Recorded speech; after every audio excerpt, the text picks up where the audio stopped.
Okay, so welcome. My name is Maria Levine. I am a women's relationship coach. And actually, if you don't mind muting yourself for me, because there's a little bit of feedback. So that would be great if you could do that. And then if you have any questions or anything throughout, don't hesitate to put it in the chat. I will be looking at that, and there will be time at the end for more personal questions, maybe some coaching, whatever it is you need. I always leave a little bit of time to make sure that we address that. All right, we've got some people coming in, so gonna hold on. Hi, everybody. Welcome, welcome. Do me a favor and go ahead and mute yourself. If you have anything you'd like to ask me or say to me, put it in the chat. Be more than happy to answer those as we go along. But I'm just going to go ahead and dive right in. My name is Maria Levine. I am a women's relationship coach. I'm actually just a relationship coach. I'm not just a women's relationship coach. I've coached many men. I don't know. I used to say that all the time. So it just kind of stuck.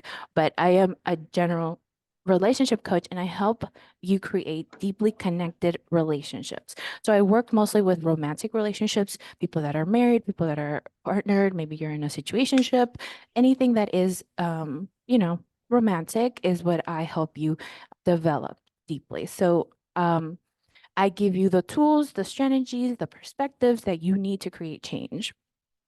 I teach you that it only takes one person to change a relationship. And I show you how to be that person. I find this to be the best news, right? Because if you have to like drag your partner to couples therapy or be on top of them to get them to change or to be better, then that's kind of hopeless situation to be in because then you're always at the mercy of someone else. But the way that I teach relationships is empowering you to be that person and to create influence, and you'll see that just by the way that you show up, you can create drastic change. It's beautiful. Today, we're going to be talking about specifically doubts. But I do have other webinars that are about connection, that are about overcoming conflict, that will be a really good addition to this foundation that we're going to create today. So if you're interested in those, I have an email list that you can join where I will be giving you information about how to join those, or you can just keep an eye on the meetup page because I'm always posting those there. Usually I have them once a month. So just keep an eye on for that. Um, what I recommend, the best way to make the most use out of this time that we have together is that you pick at least one area, one exercise, one question, one tool, something that really piqued your interest and commit to actively applying it, to actually using the tool to go in and explore it within yourself. I think it's really a lot of the information I'm going to be giving you is really interesting. It's going to help, but it's not the same if you don't apply it, if you're not active. Coaching is different than like therapy because coaching is wanting you to be active, right? It's like a personal trainer or like a coach for a sports team, right? They teach you how to apply skills. And so relationship coach is the same way. If you go to a therapist, they're going to help you a ton, but what they're going to primarily do is go into your past. They're going to help you understand maybe your parents or their relationship and how that's affected you. That's all very useful, but coaching is more about where you are now, where you want to go, and how we get you there. So it's very active. It does require you to face yourself and show up and create a tremendous amount of awareness. So I'm going to be asking you a lot of questions. I'm going to be giving you a lot of questions for you to ask yourself. So just be aware of that information. I already said this, but I'll just say it again. I will be giving out the replay after this. So make sure you join my email list to get that replay. I'm going to put it in the chat again for those of you who might have come in a little later. But when you access that replay, you're also going to be getting notes that come directly from the webinar and weekly tips, tools, and strategies for your relationship. And again, if you don't want the tools on a weekly basis, no problem, just hit unsubscribe. But I do recommend everybody at least get access to the replay because of the amount of information that you're going to want to be able to reference. So just for your, in case you're interested. So I want to tell you a little bit about me so you know who you're dealing with. I personally have struggled with this topic with doubts in my relationship for a long time. Early on, right now I'm with someone who I've been with going on 6 years, but the first 2 years of our relationship were full of doubts on my end. And because of that, I had a tendency to have one foot in and one foot out, right? Because I'm like, well, do I really want to be here? Is this really the person for me? Like so many like spiraling confusion and just overwhelm of uncertainty. So one of the big questions I would ask myself is, are we compatible enough? Like, is this really the person that's like my match? And then another one was like, should I feel more whatever? It was always very vague. I just knew that it could be like, could I feel more connected? Should I feel more intimate? Should I feel more attracted? Like something more was missing. And I didn't know what it was. I just knew that I felt vaguely unsatisfied.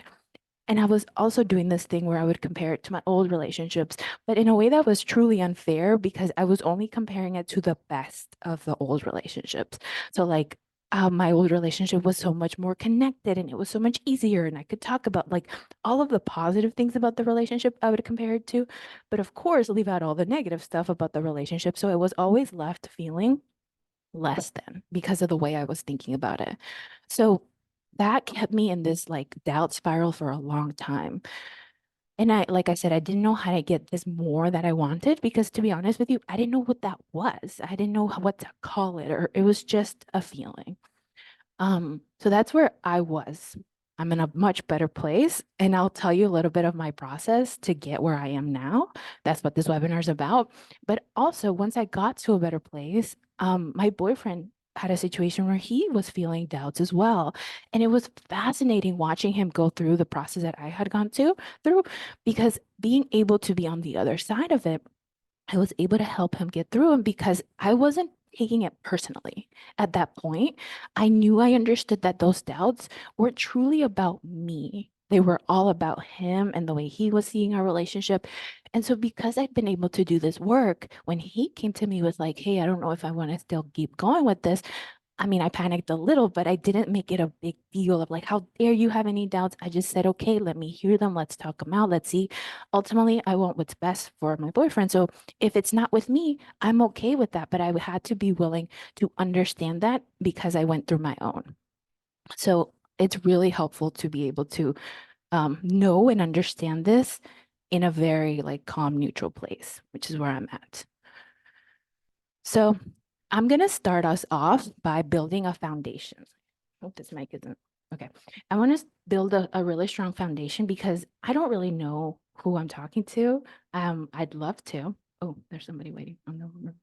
I'd love to know who you guys are, but because I could be talking to anybody, I want to make sure that I kind of um address the obvious. And the obvious is that if you're in an abusive or toxic relationship, you probably shouldn't stay, right? Very kind of obvious, but I want to make sure that I say it and that I define what it means to be in a healthy relationship so that you can kind of do an inventory of where you're at, and make sure that you have the proper foundation. Because if you're kind of trying to improve a relationship that is inherently abusive or toxic, that's going to be a much harder struggle than a relationship that already has a pretty solid foundation of health and connection that you can then just build upon. Okay. So all of the green flags here, we know them inherently, but I'm just going to say them for the sake of saying them. You want someone who's going to respect you, someone you can trust, someone who's honest. There's a sense of separateness to your relationship. So you are two different people, right? You're not like enmeshed in each other. There's playfulness and joy in your relationship. You can overcome conflict. You have at least a basic foundation of overcoming conflict. We can always improve. This is a bit of a spectrum. You can always get better at every single one of these, but I just want to make sure you're at least have some kind of baseline. And then you're able to communicate, right? You can say to them where you're at and they're willing to hear it and they can do the same to you. Very basic. I'm sure you guys are all there, but like I said, I just want to make sure I touch on it. Red flags, okay, obviously, if they control you, if they tell you who you can see, who you can't see, what to wear, all of that stuff, absolutely no. If they show you contempt, disrespect, if they lie to you chronically, right? Consistently, we're going to have moments in a relationship where people are lying with it. Maybe they are a little bit rude or disrespectful. That's going to happen if you're in a relationship for a long time. But this is about it being chronic and consistent and like a core of your relationship. So who somebody who isolates you, who separates you from your friends, if you feel like you're walking on eggshells, if you're scared of your partner, all of those things, absolutely not. automatically, if you're not sure whether it's there to go, I'm telling you to go. Of course, it's not that simple. You have your reasons for being in that relationship. You know that it might be difficult for you to leave and all those things. There are resources for you. There is help you can get. There is a community of people that want to assist you in this. So know where you're at, take inventory. In the email I'll send you, I will also be linking an article so you can read a little bit more about whether or not you can identify healthy or non-healthy relationships. So just be on the lookout for that if this is somewhere where you're at. And then as a general checklist, just make sure you're with someone who is open and willing to work on the relationship in some capacity. Okay. Because I teach you that you're the one who's going to be doing the work and that will create change in your relationship. But you want most people are going to want a partner who's at least willing to do something. And now what that looks like is going to be different for everybody. And that's what part of what we work on is showing you that just because your work looks one way doesn't mean that that's what their work looks like as well. Everybody's work is going to look differently, but you just want to know that you're with someone who is open, who is willing to show up for your relationship. Someone who takes responsibility when they mess up, they apologize, they don't blame you or other people for what they did, right? You shouldn't have done that. It wouldn't have made me angry or something, right? That's putting their anger on you and then making you responsible for fixing it. So that's a very toxic mentality. And I believe, depending on the degree of this mentality, that maybe there's a chance that we can overcome that or work with it. But for the most part, that is a red flag. Someone who will respect your boundaries. So if you say no, they hear it, they step back. Whatever that no is to, they respect it. I remember earlier in my first relationship, I would say no to my partner touching me and just like being a little too affectionate with me. And I'd be like, can you stop? And then they would like really kind of persist, insist, kind of push, and not in like a rapey way. I know that was that can be a little like, too overboard, but just in a way that was like, I don't want to have to say no 3, 4 times for you to hear me. Okay. I want to say it once and then you're good and you understand that there's a reason why I'm saying it. So just someone who is very considerate of you. And then lastly, not just someone who's open to do the work, but ideally someone that you've actually seen grow and improve, right? Not someone who just says, I promise you I'll get better at it, and then things go back to normal. But someone who is like, oh, okay, they were kind of like this. And then I noticed that over some time they've gotten better. Maybe they're not at 100, maybe they're not exactly where you want them to be, but you've seen room for growth. So keep an eye out. This is ideally what the baseline of someone that would make a decent partner. Again, I don't know how you guys are with choosing your partners. I trust whenever I take on a client, I trust that they have a really good reason for being with the person that they're with. And so I kind of go on that, but just, do an internal checklist and see if this is where you're at. Now, from here on out, I'm going to assume that you guys all have a good, strong foundation and you just have other things, other situations that you are unsure about that you can build upon, or you need to help deciding whether or not this is something worth doing that. So we're going to go through a lot of different exercises and a lot of different concepts to help you get there and understand this doubt that you're experiencing. So first and foremost, I have to say that it's really helpful for us to normalize doubts. Having doubts doesn't mean that you automatically have to leave. Now, I need to say that because that's where I was at. I remember making doubts. Oh no, I shouldn't have doubts. The fact that I have doubts means that this isn't the relationship for me was a very common thought loop that I found myself in, as if doubts in and of themselves were inherently wrong. Okay. So I just want to make sure that I put that to rest. Doubts occur in every relationship. Now, I most of the time they don't happen at the same time for both people, which is why you probably don't break up the first time you have doubts because the other person is probably in a more solid place, generally speaking. But they happen to everybody, even if it's just like a thought, if maybe it's a little bit more chronic than that, whatever it is, it's normal because of our expectations versus, the reality of things, doubts will creep in.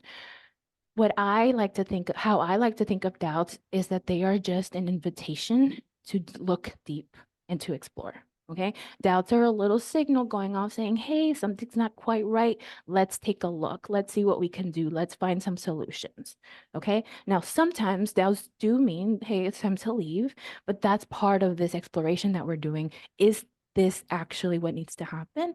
And if so, then okay, let's take the invitation to leave. But first and foremost, we have to be willing to look in and explore. Because if we see doubt as a problem, we end up just doubling the problem.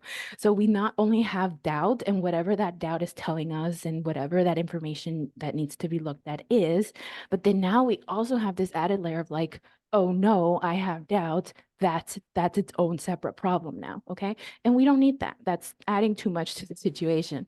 So you just want to make sure that you see that, oh, I'm having doubts. Okay, that's normal. People have doubts. Let me make sure, let me look at what this doubt is telling me. So that's really helpful, I find. Now, I want you to think, I always think of doubts as a little bit indulgence, especially if you've been having doubts for a long time. I don't know what a long time is. It kind of depends on the person and the relationship. So I don't want to give you like if it's more than 2 weeks, or whatever, but when it starts to feel indulgent because you're like, you kind of get tired of the doubt a little bit, or it just becomes something that you need to do something about, right? Because when we first have doubt, it's like, okay, normal, understood. But then if it continues over a long period of time, then it's like most likely it's you trying to cope with the problem. So this is what I mean. When we feel doubt, what happens for most of us is that we start to dream and imagine a world where this problem, this feeling is no longer there. Okay. So whether that's in a relationship, in a different relationship, maybe we're single, maybe we're in the same relationship, but things are fixed, whatever that ideal dream is, you go to it and you experience a sense of relief. All right. And that relief is really nice because it's an escape. So, what happens because we feel that relief is that we think the doubt is a good thing. And so we keep it. We keep it because it helps us get out of the situation we're in, even if it's just for the moment.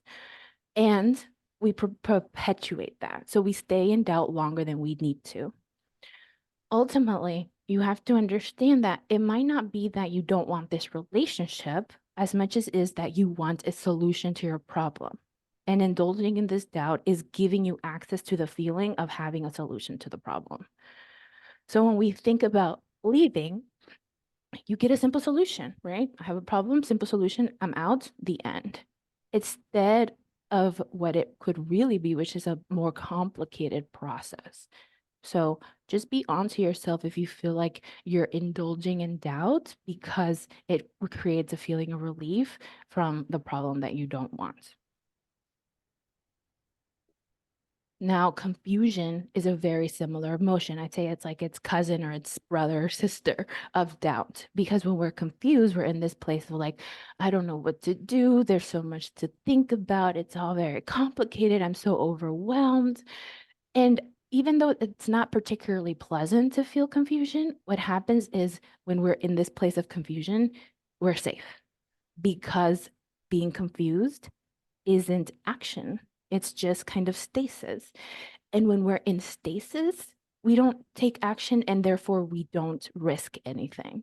So being confused about what to do is actually easier than making the decision and then committing to doing whatever we need to do, right? To working on the relationship or to leaving the relationship and facing the heartbreak that that might create for us or for the person.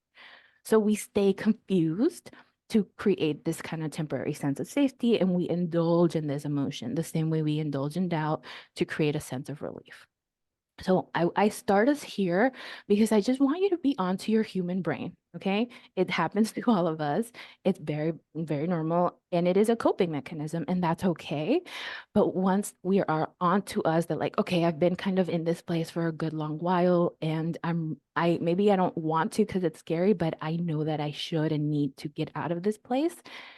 Know that it's okay and there is a way out. So being in that place of awareness is a really good way to start out of it. So, what is it that we're doubting, right? It's going to be a very important question. Is it the person that you don't want any longer?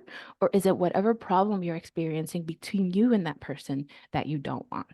This distinction is important because sometimes we mesh them. Sometimes we're like, well, I don't know if this person is going to be there to help me with the problem, right? But we have to be able to separate those two. So first we need to get really clear on what it is that the problem that this person will help you with is, or whatever, or what is the problem, and what are your thoughts about the problem? Because if the problem, I want to be more specific, so let me go back to see what was my problem. Okay, let's say that you are feeling like your person isn't being very vulnerable with you. Maybe you don't feel this deep connection that you want to feel, right? So that's the problem. And now that problem is separate from the person because the person might be really generous and really caring and you might love them a ton and it's like you adore them and you want a future with them, right? Now that those are two separate things. Now if you're like, well, I don't know if this person is capable, I don't know if this person wants it at whatever, that's a separate thing. But you need to know what the problem is so that you know whether or not you're willing to at least attempt to tackle it with the person, right? But if it's the person, which I've had, where it's like, okay, maybe I didn't make the best choice when I decided to be with them. Maybe they've changed over time. Maybe they're not as kind or as loving as they were at the beginning. Maybe they give me these vibes that they're immoral or dishonest or what have you. And all of your doubting is focused primarily on the person and their character and what they're doing, not necessarily a bigger problem between the two of you. Then that makes it a little clearer because now you know what you're dealing with. Now you know that this might not be something that you can do anything about. It might just be about you deciding whether or not this is the kind of person that you're willing to continue to give chances to. All right. So let's get very clear first and foremost. What's the problem? Person or problem? If it's a problem, what is the actual problem? Maybe there's many of them.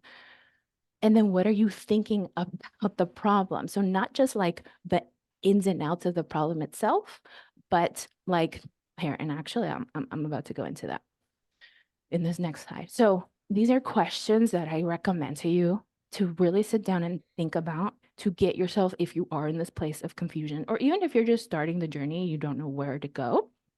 I will be providing these questions in the email if you join the email list.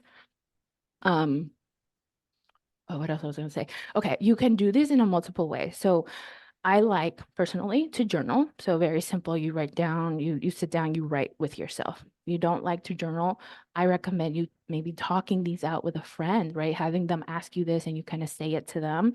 Maybe if you don't want to involve a friend in this, record yourself talking out loud or just talk out loud. Maybe you're in your car and you're in traffic and you're just mulling them over. There are many ways to start this process. Don't feel like you have to be pigeonholed to like, well, I have to sit down and write them down like I'm in school. Okay. So that's just what I want to say to you before I get into what the problem, what the questions are. And that's the case for any of these exercises.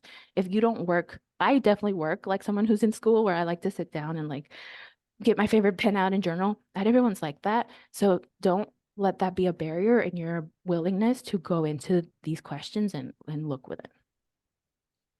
Okay. So what's the problem? What is it? Get as detailed and as specific as you possibly can. I didn't put this in there. I might add it later, but I really like the question of like, if I had the ideal, what would that look like? If I didn't have this problem, what would my reality be? Because in that way, you kind of you kind of flip it, but then you can see more clearly what it is that isn't in that reality and that is in this reality, and you can kind of like contrast them. So that's just a little bonus question.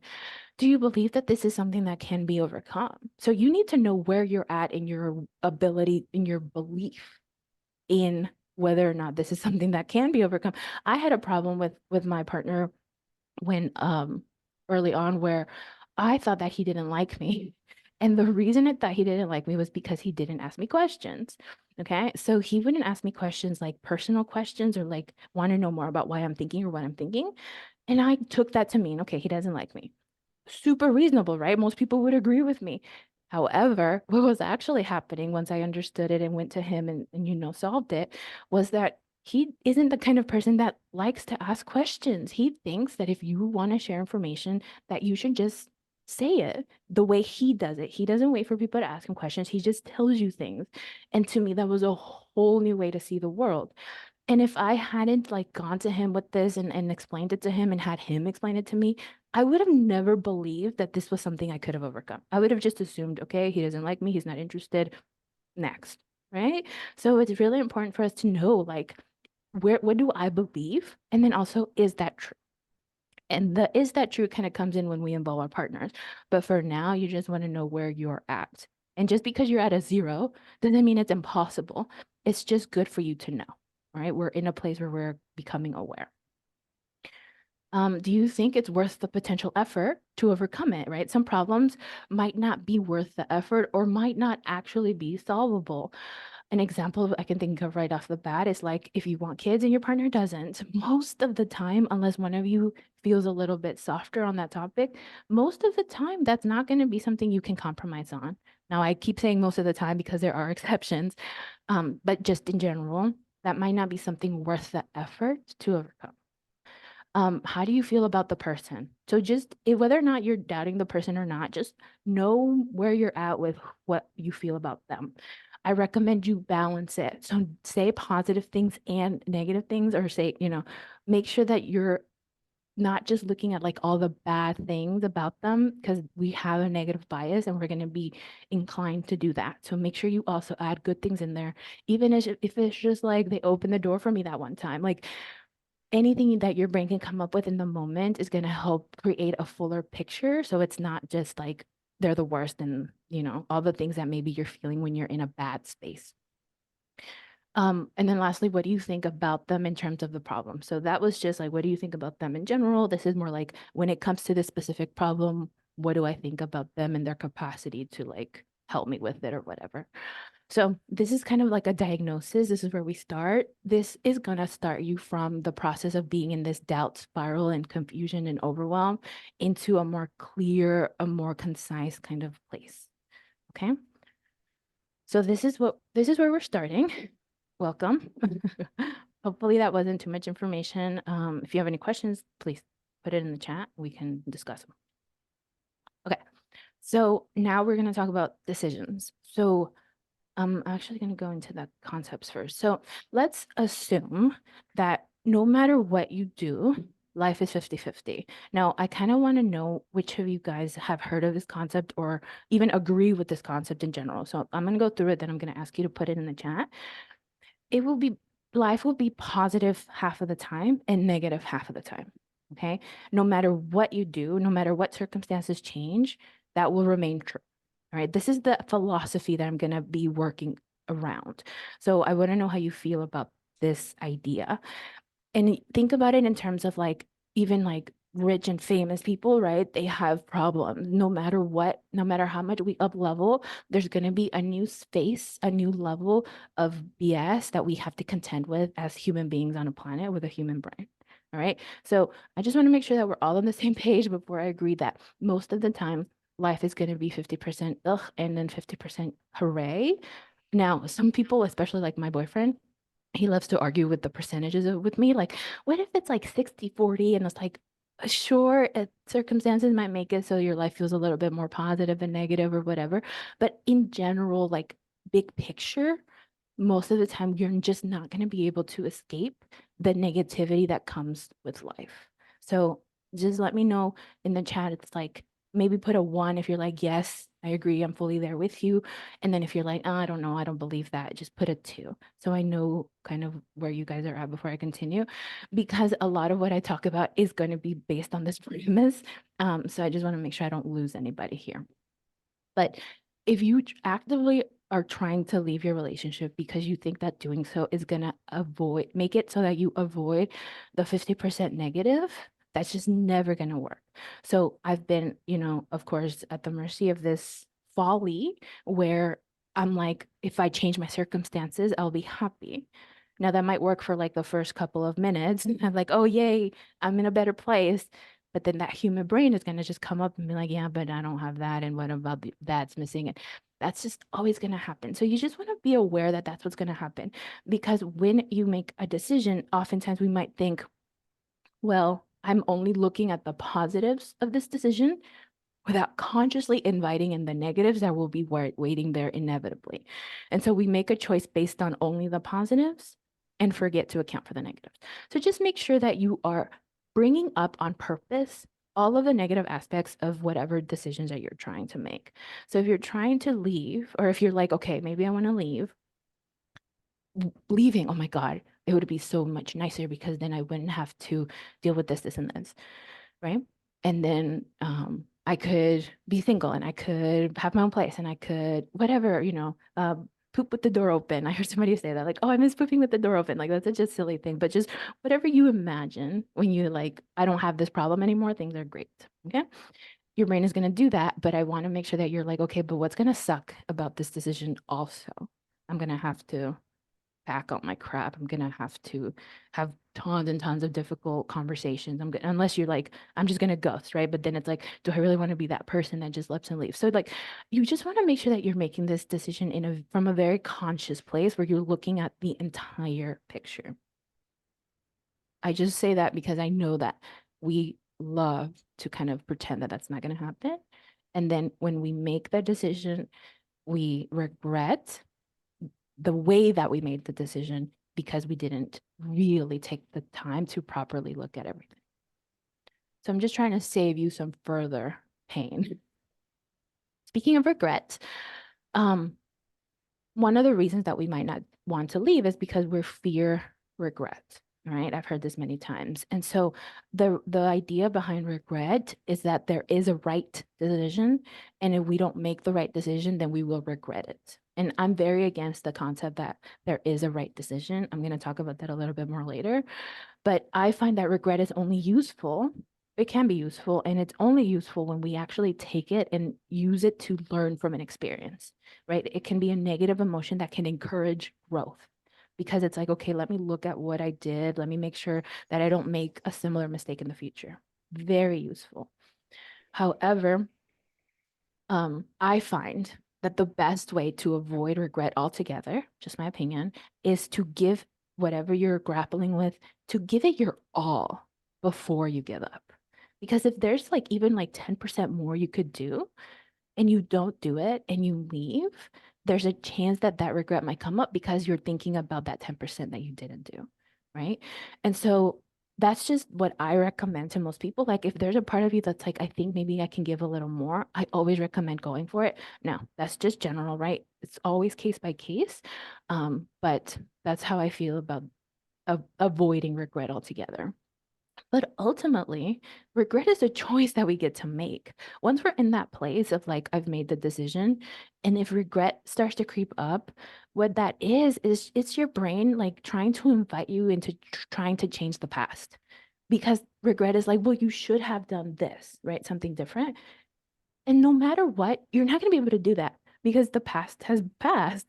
And so then you're going to feel bad because you didn't change the past. And that is absolute nonsense. But it's our brain and it's what it likes to do. And it makes sense in the moment to go back and rethink every decision we've ever made. So just know that it's an invitation that your brain is offering you. It's an option that you can choose to either take on and indulge in, or you can just go, I decide that no matter what, I have my own back in my decisions. I know why I made the decision. I made the best decision for the time. And now we move forward. There is no changing the past. So that's just a little bit about regret, because I know that that can be a big um, issue for a lot of people when it comes to making decisions, especially big ones. Now, lastly, I want to talk about commitment. So commitment, I find, is underestimated as a tool. I don't hear people talking about it as much as I think that we would benefit from.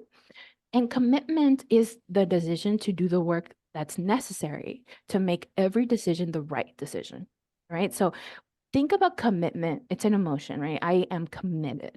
Now think about how it feels. Like I'm actually genuinely asking you to think about how it feels. So take a second to stop and feel commitment in your body.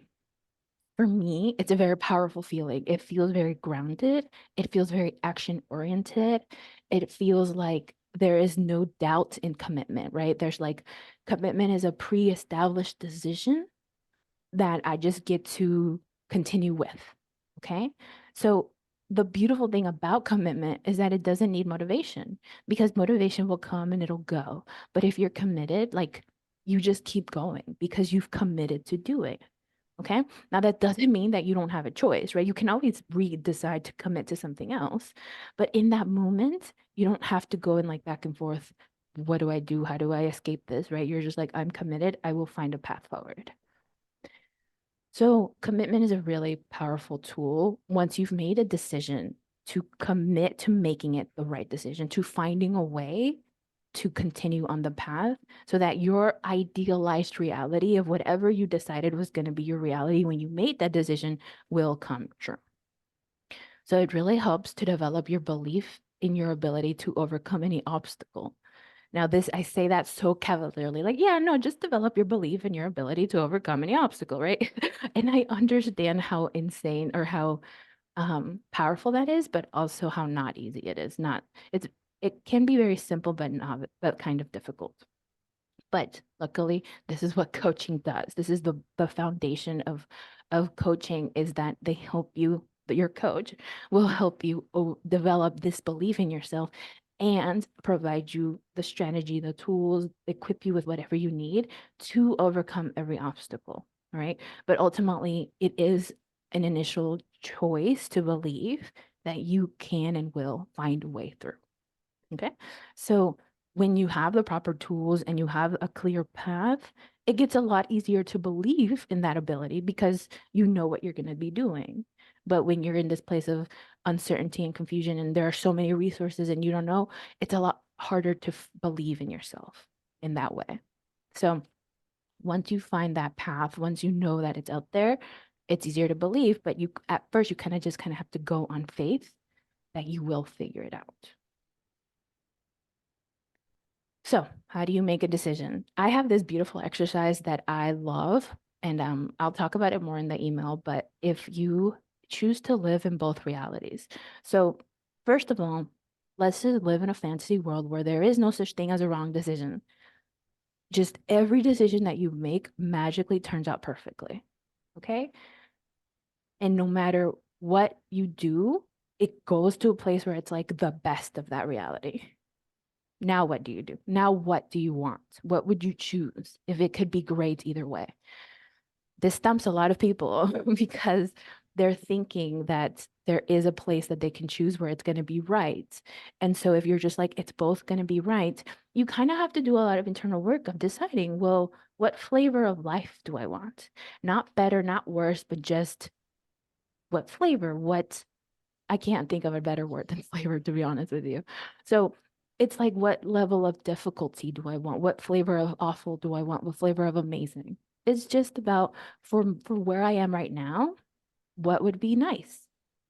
And then you can make a decision from that place because you're a lot more neutral and you're not depending on this like future that you can't actually see. We love to be able to see what's going to happen. But if we just decide that amazing things are going to happen and then we work to making those things amazing, we get all of our power and control back. So, what I like to tell people to do or try when making two decisions is, or choosing between two things, is to spend time in both realities, but just like in your mind. So, you're going to spend maybe a couple of days living as if you have decided to stay. And when you've decided to stay, you're going to picture your world and you're going to see, okay, what do I have to do now? And what has to be different? And what does it mean to stay? And what conversations do I have to have? And what will it look like? And you just get really detailed for a couple of days in your head and like, I've decided to stay. And then for the next 2 days, you spend time in like, okay, I'm going to decide to leave. And you just feel that reality in your body and you imagine the world as it is without changing anything. And you gather information. You just gather information about what it feels, and maybe there are things you never really thought of, and whatever comes up while you're experiencing these imagined realities. And it will help you create a lot more clarity and insight into what feels right for you at this moment and what you most want. And it also really helps in a way of like getting in tune with yourself, sometimes we can become disconnected to who we are and where we're at. And I think a exercise like this kind of puts us back in contact with that person that we are and allows us to talk to them and to really hear them, maybe for the first time in a while. So once you have decided to stay, or if you have decided to leave and then eventually you pursue another relationship, you want to make sure that whatever relationship you create is truly amazing, right? You don't want to go back to the same relationship you had before the doubts. You're going to enter a new phase of your relationship that will be better. That's what you're committing to. You're not committing to going back to how the things were. You're committing to trying again in a way that will work, that will be effective. So what that's going to require of you is that you believe that you have influence over the course of your relationship. If you don't believe that you changing was going to change your relationship or that you have influence over how the relationship goes, then you're just hopeless. You're just going to end up settling. So there, you have to have an inherent belief that like, I can control the outcome of what the direction of where my relationship is heading, and I can make it better.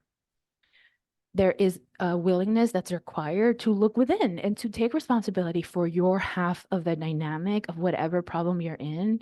And okay, how have I contributed to it? What is it that I've tolerated or whatever that is, without blaming yourself, but just in a way of like, I am ready to be in charge of making this change.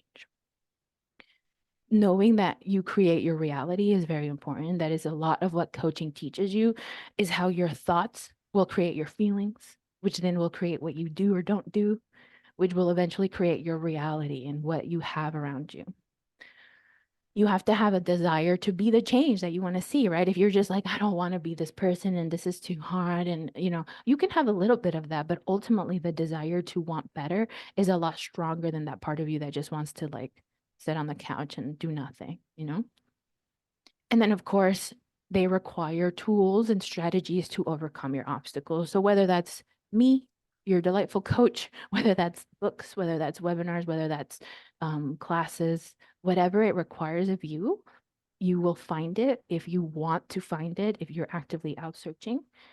It is possible and it is out there. Okay, so lastly, for those of you who have kind of connected with me, with my style, with what I'm saying, if you're like, oh, this is interesting. I don't know if I can do it by myself, but I would really benefit from somebody kind of helping me through.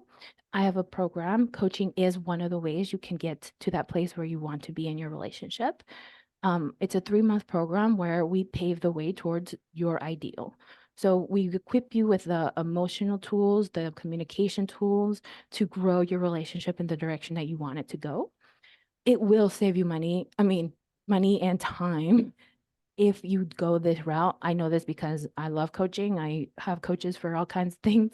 And it is always so much faster when you work with someone who can guide you along the way, right? It's like having a personal trainer versus like trying to figure it out yourself at the gym. It just will be faster.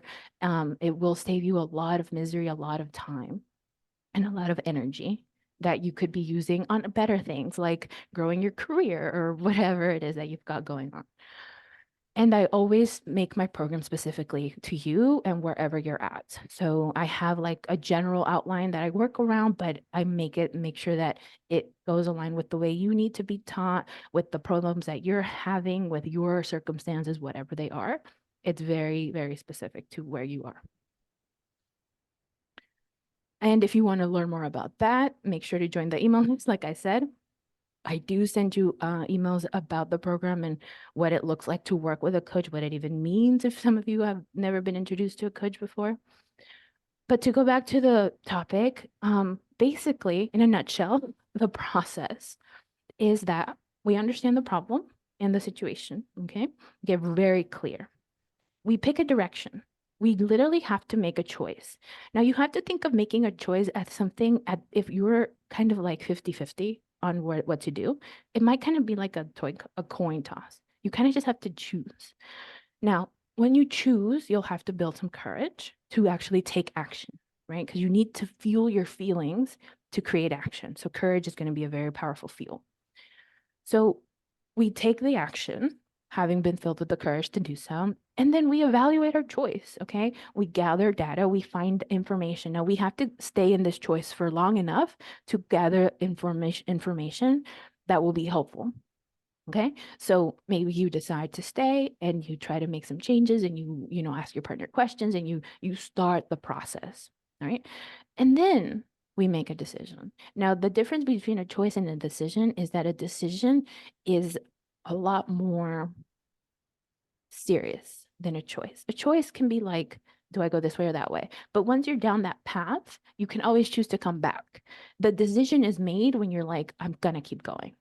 Okay, that decision is important because there is very little room for wavering. And that is where you will create the most success, is when you are committed and when you are willing to try your damn hardest. And then if you even, it's possible that you try your damn hardest and it still doesn't work. That's okay. At least you're leaving knowing that you gave it your all and that there was nothing more to give. So that's the process as we understand it, to go from doubt to confidence. And it's very important that you have the kind of mindset ahead of time that no matter what you decide, it's the perfect decision. It will work out perfectly. Because if you're going into the decision being like, oh, I don't know about this, it's just going to make you waffle so much more throughout versus just deciding it's going to work. We're going to go. And then once you've gathered the data and you're at the end, you can decide, okay, what do I need to do now? So it's a bit of an analytical kind of way to think about it. It's very much like prefrontal cortex, rational way with a lot of emotion and a lot of uncertainty and a lot. So we balance the two in a way that will work for you. And again, join the email list and you will get all of the notes for today. So some last few notes, tips, I'm sorry. If you decide to stay, if you're like, okay, you know what, I think maybe I'll keep trying, I'll give it another chance. Know that you have what it takes to make this relationship amazing. It is within you because you're here, you're on this webinar, you want information, you're the kind of person that shows up. I know that you have what it takes, whether it's with me, whether it's with a different coach, whether it's a book, whatever you find, the tools are out there. You will find the answers you are looking for.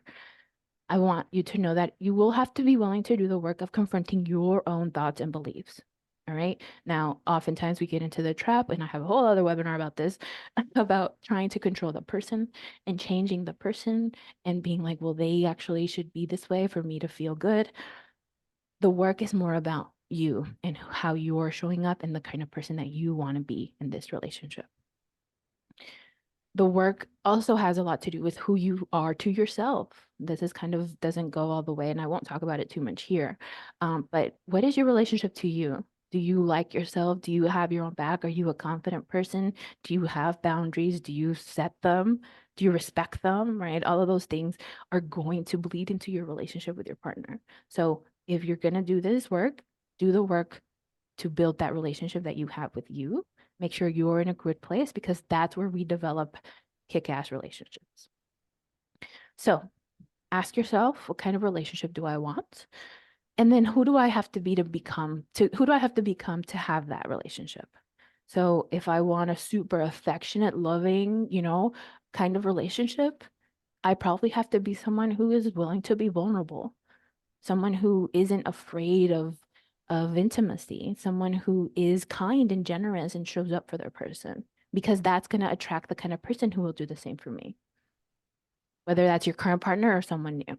So just get to know yourself and get to know what you want.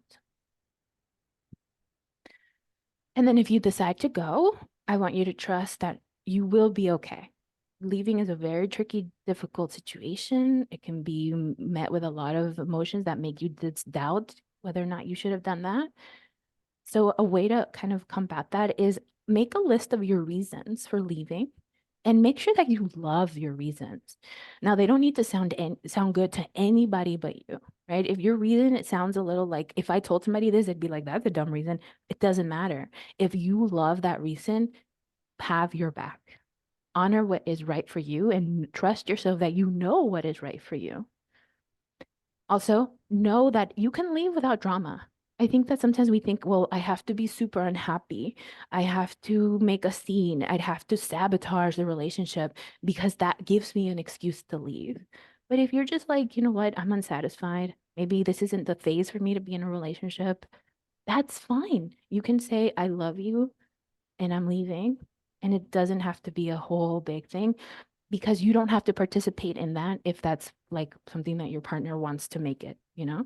So you have a choice in the way you leave, and you can leave with love. You have the courage and you have the strength. I know you do. So believe in that and do what you have to do. So that's what I have for you today. I always leave a few more minutes at the end to make sure that we address any questions you have, anything that wasn't clear, um, any coaching that you need that might apply to your situation specifically. I'm here for you. If you haven't already joined my email list, like I said, I just want you guys to have access to the replay. So make sure you do that. It is in the chat. So I am going to just If, leave a little bit of space if anybody wants to either put it in the chat or unmute themselves and ask me anything. if you want to join the chat, I mean the email, how would you do that? So I put a link in the chat and it should take you to a page where it asks you for your name and your email address. So do you see that in the chat? Let me look. Um,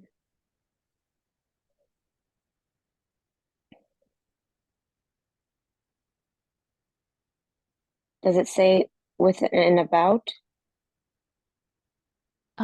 It's like it says like Misty Lab 6098, like Let me see. HTTP.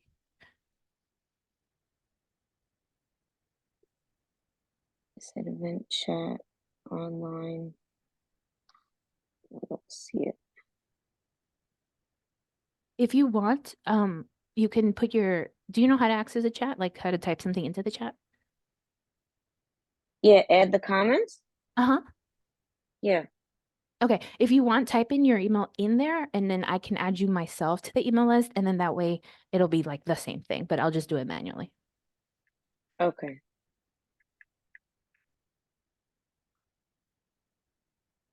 And for the rest of you, that's all I have. So you are free to go. Um, but like I said, if you have any questions, if you want to say anything, let me know. I'm here for the next 5 minutes. So take advantage. And if not, you're all free to go. Thank you so much for coming. This was delightful. I hope you received some valuable information you can take and apply. And hopefully I'll hear from you again. So have a beautiful day.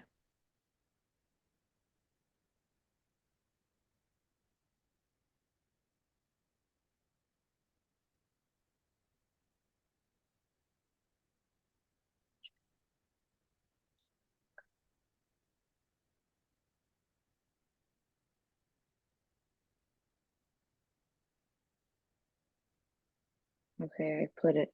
And if I'm interested in the coaching that you're talking about, Yeah, is that so what you're talking about? yes, I didn't get it. So did you click send? Yeah. That's so strange. I didn't see it. I don't see it. Oh, I think I see it now. Is it to chat? Here, Marvel coaching. This? That's my website, yes. But I wanted to have you come onto the email list. So that should be a different link. That's a different link. So you're on a laptop, right? I'm on my tablet for this, and then I'm on my here So on on the my phone. look at the screen where the Zoom is, and then at the bottom there Mhm. should be like a camera and then security and then like a menu on the Mhm. tablet at the bottom. On the tablet, Yeah, at the bottom or at the top on maybe, the but usually there's like a menu list where the Zoom is. chat. Yes. Okay, So do you see I the see. link? It says Misty Lab. Yep, that one. Click That's on it. it. Mhm. Click on it.